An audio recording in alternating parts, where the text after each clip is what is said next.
Office of the Contractor General said the company owned by Peter Bunting and Mark Golding benefited from US multi-million-dollar contracts involving public funds. And the OCG, the then anti-corruption agency, described the deals as irregular and highly improper and achieved via potential corruption-enabling mechanism intended to benefit political cronies. My point is simple. It is not complicated. As we contemplate the current state of the nation, sir, it would not be good to entrust the future direction of Jamaica in the hands of individuals who benefited from these iniquitous policies that hurt the lives of thousands upon thousands of Jamaicans. And I am not the only one who is of the view that the country should not be entrusted to the leadership of the current opposition. Because I'm going to read a quotation into the record, sir. I'm going to drink some water before I read this one. Yeah, man. Source of misinformation.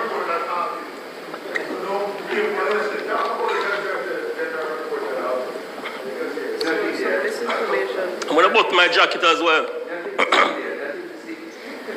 I am not the only one who is of this view that the country should not be entrusted into the hands of the current makeup of the leadership of the opposition. As supporting evidence, I read this quotation into the record. Quote, "You cannot dispose of your integrity. Integrity is something you have whether you are being observed or not."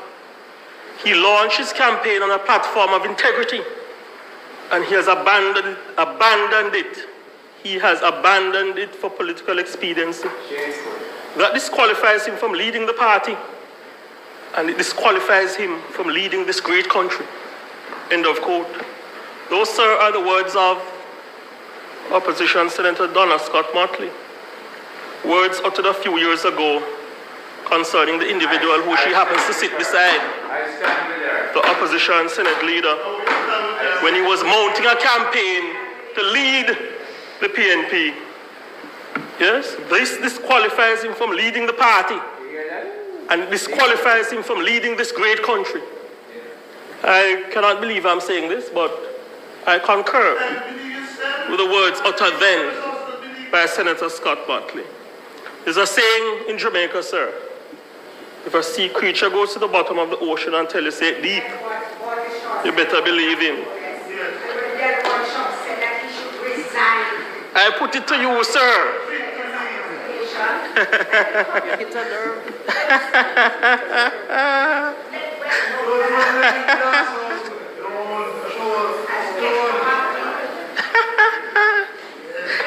I put it to you, sir.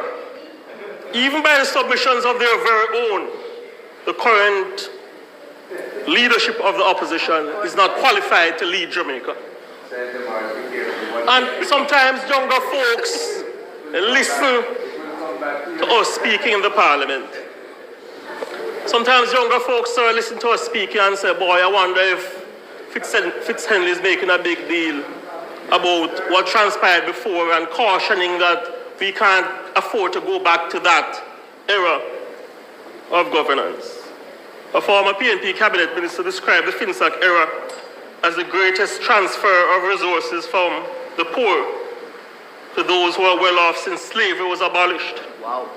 Well, I will go one better in assisting Jamaicans to understand the kind of leadership that is on offer from the opposition and what transpired then and what we can't go back to. I will read into the record now a quote by a current member of the PNP shadow cabinet who lamented that era of PNP governance by saying, quote, like the majority of Jamaicans, I am tired of an administration that has grown tired. I'm tired of the murder rate. I am tired of corruption. I'm tired of unemployment and nepotism. That, sir, is our newspaper publication quoted no opposition Senator Lambert Brown as describing the former PNP administration. The title of the article said, Brown comes out swinging against the PNP.